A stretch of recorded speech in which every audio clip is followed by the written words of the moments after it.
Hello, my beautiful people out there. I am back.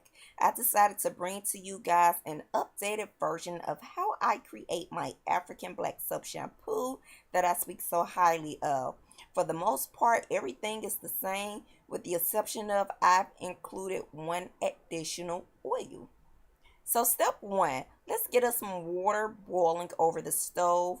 Please do not boil your water in the microwave, especially do it on the stove. Better results, in my opinion. Step two, grab you a clean container that has a top. I'm going to use this clean, clear bottle that I have here. Step three, I'm going to grab my African Black soap. It is 100% organic. I'm going to cut about a quarter of this soap. If any of you guys have not seen African Black soap, this is what it looks like. It is very soft and easy to cut. Look at that. That looks like some banana nut bread right there. Like, I can eat that. I can eat that. Okay, so I'm going to go ahead on and chop that up into little pieces.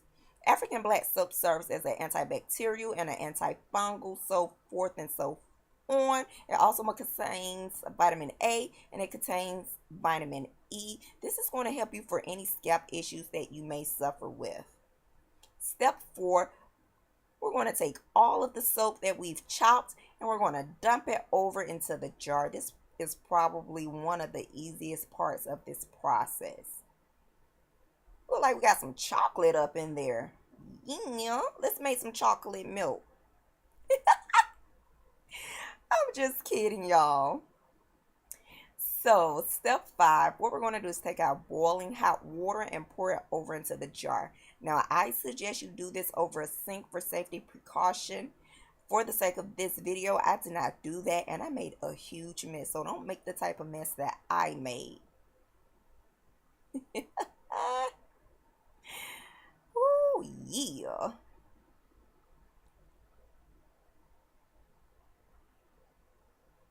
Moving right along. Now we're going to begin to add our oils. I'm not doing this in any particular order. I was able to customize this soap according to my scalp problems. I suffer with dry scalp and dandruff, so that's why I use this mixture. Jamaican black castor oil moisturizes the scalp, hello, and it helps with hair growth. Next, I'm using my vegetable glycerin. I like this stuff because it serves as a humectant. When used with other oils such as jojoba oil, it helps seal in the moisture. Moving right along, I got my jojoba oil right here. Love me some jojoba oil. It moisturizes the hair and scalp without leaving any residue. This is the next best thing to the sebum that our skin naturally creates.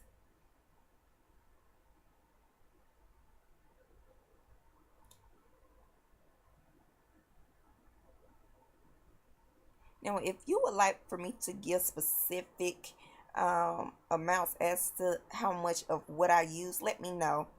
If you've made it this far into the video, go ahead on and subscribe, hit that bell's notification, and give your girl a big thumbs up. I see this as a science project. You see the soap there at the bottom, but then as you get to the top, you can see all the oils. So everyone knows that when you try to combine oil with water, oil usually rises to the top.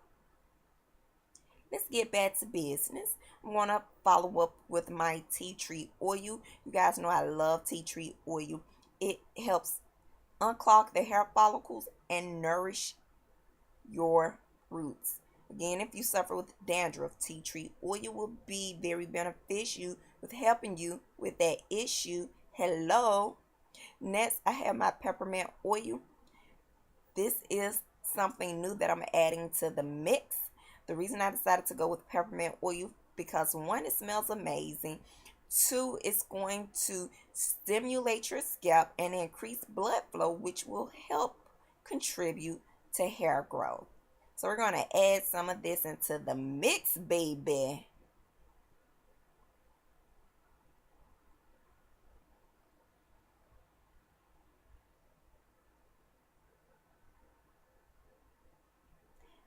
There you go, hunty child. And let me just tell you, this mix smells amazing. Step 7 is the stress relieving part. We're just going to get our top on the container real good. And we're going to shake, shake, shake like we had never shaked before. Yes. Make sure you have a towel because this bottle is very hot due to the boiling hot water that's inside.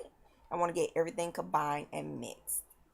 Step 8, let the container sit for a little while. Let everything get combined, make love, and you good to go. Smooches.